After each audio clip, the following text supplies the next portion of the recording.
We need to set an example this time. हामीले एउटा उदाहरण सेट गर्नुपर्नेछ र यो उदाहरण हामीबाटै सुरुवात हुनुपर्नेछ। परिवर्तनको सुरुवात हामीबाटै हुन्छ र त्यो पहिलो जिम्मा चाहिँ गृह मन्त्रालयले लिन्छ।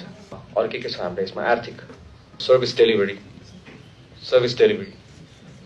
1 नम्बर कोठा 2 नम्बर कोठा 3 नम्बर कोठा क ख ग गर्दै नपढेको मान्छेलाई नि त पढाउने हाम्रो विभागहरू कार्यालयहरू। यसरी गरेर तपाईको हरेक कर्मचारीसँग अब कतिजनाको नियत राम्रो भयो त ठिकै छ, तर नियत नराम्रो भएको खण्डमा चाहिँ भ्रष्टाचारको सुरुवात यहाँबाट हुने भनेर हामीले पत्ता लगाएको छौँ। जहाँ कि तपाईको फाइल रोकिन्छ, नागरिकलाई समस्या हुन्छ र उहाँले भन्नुहुन्छ, हाम्रो कर्मचारी साथीहरूले त्यही अनुसार भन्नुहुन्छ, सर यो फाइल मिलाउनको लागि मलाई अलिकति भइदियो भने म त्यही अनुसारमा हजुरलाई चाँडो फास्ट ट्र्याकबाट म गरिदिन्छु। यो फास्ट ट्र्याक चाहिँ विदाउट एनी ब्राइब हुनु पर्यो गर्नुपर्ने सर्भिस डेलिभरी चाहिँ without any bribe. One door service system पोलिसीको लागि हामी निरन्तर काम गरौँ। अहिले मैले सचिवज्यूलाई नि त्यही अनुसारमा निर्देशन पनि दिएको छु, ताकि नागरिकहरू कर्मचारीसँग ठोकिन नपरोस्, सेवाग्राहीहरू कर्मचारीसँग ठोकिन नपरोस्, जसले गरेर यो फाइल अगाडि बढाउनको लागि चाहिँ तपाईँलाई यति पैसा लाग्छ भन्ने त्यो सिचुएसन नल्याऊ। नागरिकहरूले एउटा ठाउँमा तपाईँको निवेदन दिइसकेपछि अर्को ठाउँबाट चाहिँ उहाँको सर्भिस हुनु पर्यो भन्ने चाहिँ हाम्रो धारणा छ। मेरो विचारमा यसलाई नै हामीले सुशासन भन्छ। This is called good governance. So यो गुड गभर्नेन्सलाई चाहिँ हामीले त्यही अनुसारमा भ्रष्टाचार पनि निर्मूलन गर्न हामीलाई सहज हुन्छ, हाम्रो काँधमा अर्को भार पर्दैन, त्यही अनुसारमा सेवाग्राहीहरूले पनि त्यही अनुसारमा सर्भिस पाउन सक्नुहुन्छ र हामीले आफ्नो बाचा पनि पुरा गर्न सक्छौँ, जुन चाहिँ बाचा हामीले गरेर अहिलेसम्म यो चुनाव जितेर यहाँसम्म आएको छ। हामीले बिर्सिनै नहुने कुरा अर्को कुरा भनेको चाहिँ हाम्रो जेनजीको जनादेश जनादेशलाई कार्यान्वयन गर्नलाई क्याबिनेटबाट त्यही अनुसारमा निर्णय भइसकेपछि हामीले हुबहु हाम्रो प्रधानमन्त्रीज्यूले भनेको अनुसारमा निर्देशन अनुसारमा हामीले त्यसलाई कार्यान्वयन गर्नुपर्ने हुन्छ। त्यसमा कसैलाई छुट छैन, कसैलाई छुट हुनु पनि हुँदैन। प्रतिवेदनको आधारमा हामीहरू अगाडि बढ्नुपर्ने हुन्छ। अर्को कुरा हामीले देखेको समस्या, यत्रो योगदान गरेर हाम्रो शहीद परिवारहरू आउनु भएको छ, यही वान डोर सिस्टम नभएर एउटा मन्त्रालय धाउनुहुन्छ, अर्को मन्त्रालय धाउनुहुन्छ, आफ्नो बच्चा गुमाएको छ, कतिवटा मन्त्रालय धाउनु। यो हरेक आम नागरिकको कहानी हो, हरेक आम नागरिकको कहानी। एउटा मन्त्रालय अर्को मन्त्रालय अर्को मन्त्रालय, यसलाई सहजीकरण गर्नुपर्ने छ। त्यही भएको हिसाबले शिक्षा, स्वास्थ्य,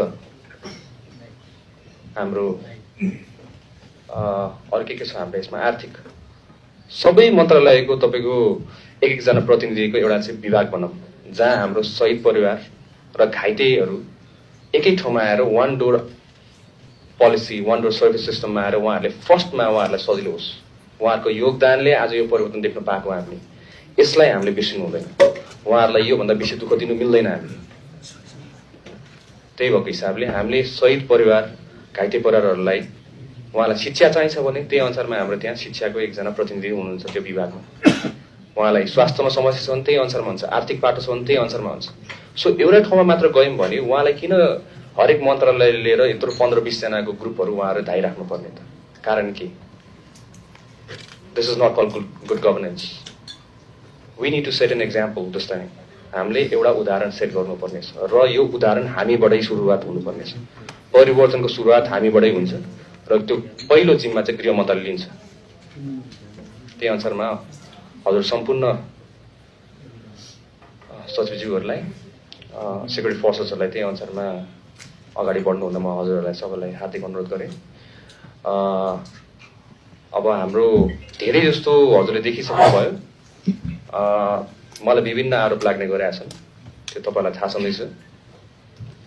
विभिन्न कुराहरू हाम्रोमा मिडियाहरूमा आइरहेको हुन्छ। मिडियाहरूलाई पनि, मिडिया साथीभाइहरूलाई पनि एकदम रेस्पोन्सिबल भइदिनु भनेर म एकदम आग्रह गरेँ हजुरहरूलाई, एकदमै आग्रह गरेँ। हजुरहरूको हातमा धेरै कुरा रहेछ, मैले पहिला पनि भनेको थिएँ र अहिले पनि भन्ने गर्छु। तपाईँहरू रेस्पोन्सिबल भएर न्युजहरू बनाइदिनु भयो भने हाम्रो देशको विकास हुन धेरै समय लाग्दैन रहेछ। त्यही भएर मिडियाकर्मी साथीहरूलाई मेरो हार्दिक अनुरोध छ, म तपाईँहरूसँग धेरै क्लोजली बसेको छु, हिँडेको छु। यो न्युजहरू बनाउँदाखेरि कसैको चरित्र हत्या गरेर टिआरपीको लागि कतिजनाले यस्तो यस्तो नगरिदिनु हुनु, म हजुरलाई एकदम मनैदेखि आग्रह गर्न चाहन्छु। अनि कसैको जीवन त्यो उनीहरूको लाइफ हुन्छ, उनीहरूको पर्सनल लाइफ हुन्छ, हामीले त्यसमा इन्टरफियरेन्स गर्नु हाम्रो मेरो विचारमा त्यो हामीले त्यसलाई चाहिँ पत्रकारिता भनेर भन्छौँ जस्तो लाग्दैन। त्यही भएर मेरो मिडियाकर्मी साथीहरूलाई पनि मेरो पहिला पनि आग्रह थियो, म तपाईँहरूसँग एकदमै घुलमिल भएर बसेको मान्छे पनि हो र अहिले पनि हजुरलाई आग्रह गर्न चाहन्छु कि एकदमै परिपक्व भएर चाहिँ हजुरहरूले चाहिँ न्युज प्रकाशन गरिदिनु होला। त्यही अनुसारमा नागरिकलाई पनि सहज हुन्छ, तपाईँहरूलाई फुल्ली विश्वास गरेर हामीले हेरिरहेको हुन्छौँ त्यो न्युज, त्यो आधारमा हामीले एक्सन लिनुपर्ने हुन्छ। तपाईँले कुनै कुरामा तपाईँको गलत कुरा तपाईँले प्रकाशन गरिदियो भने हाम्रोमा त्यो टेबलमा आइदियो भने हामी त्यही अनुसारमा मोबिलाइज हुनुपर्ने हुन्छ। त्यतिखेर हाम्रो स्रोत साधनहरू सबै खेर जान सक्छ। त्यही भएर रेस्पोन्सिबल भएर हजुरले न्युज प्रकाशन गर्नुहुन म हजुर सम्पूर्णमा आग्रह गरेँ र नागरिकलाई सम्पूर्ण नेपाली दाजुभाइ दिदीबहिनीहरू आमा बुवाहरूलाई म के आग्रह गर्न चाहेँ भन्दाखेरि चाहिँ अब देश बनाउनु हाम्रै हातमा छ। तपाईँ हामी आफैले गर्ने हो आफ्नो देश विकास, हाम्रै आँखा अगाडि नै हामीले देश विकास हेर्छौँ र there will be no tolerance to corruption, zero tolerance. कसैले पनि तपाईँलाई कुनै तरिकाको घुस माग्छ भने प्रहरीका भन्नुहोला, हामी त्यही अनुसारमा प्लानिङ बनाउँछौँ, त्यही अनुसारमा कार्यविधि बनाउँछौँ र यो कम्युनिकेसनको च्यानल फास्ट हुने प्रविधि हामी तयार गर्छौँ र तपाईँहरूको गुनासो सिधै हाम्रो मन्त्रालयमा आइपुग्ने हामी त्यस्तो खालको प्रविधिको हामीले विकास गर्छौँ, जसले गरेर चाहिँ हजुरलाई आफ्नो दुःखहरू हामीलाई सुनाउन सजिलो होस्। तपाईँहरूको सेवामा गाह्रो पर्दाखेरि कसैले तपाईँलाई घुस मागेछ भने, कसैले तपाईँलाई पैसा मागेछ भने सेवाग्राहीहरूलाई त्यही अनुसारमा हामीलाई रिपोर्ट गरिदिनु होला। त्यही अनुसारमा हाम्रो प्रहरी मित्रहरू परिचालन हुन्छन्, त्यही अनुसारमा काम कारबाहीहरू अगाडि बढ्छ। अब म धेरै बोल्ने मान्छे म पर्दिनँ, खासै भन्दै गर्दाखेरि अहिले यो चुनावको माहौलले गर्दा तपाईँको धेरै सिक्ने मौका नि पाएँ मैले। कति कुरा आफ्नो गाउँघरमा गएर उहाँहरूसँग घुलमिल हुँदै गर्दाखेरि एकदम आफ्नो यो 6 महिना कार्यकाल जुन चाहिँ हाम्रो एउटा जेनजी आन्दोलनबाट पछाडिबाट हामीले जसरी सरकारलाई सपोर्ट गरिरहेको थियौँ, त्यसमा हामीले धेरै नै कष्टजनक एउटा यात्रा भएको थियो र मेरो विचारमा अब चाहिँ हाम्रो यो 5 वर्ष हामीले सुशासनको लागि हामीले काम गर्नुपर्ने हुन्छ र म धेरै नबोलिकन एक्सन ओरिएन्टेड काम गर्नेवाला छु। तपाईँहरूले प्रश्न पनि खासै सोधेको म उत्तर दिन पाउँदिनँ पनि होला, कतिखेर अब भनिहालेँ हजुरको अहिले हाम्रो प्रधानमन्त्री निवास पनि जानुपर्ने छ, त्यही अनुसार निर्देशन भएको छ हामीलाई। Will show you action, will not give you fake premises.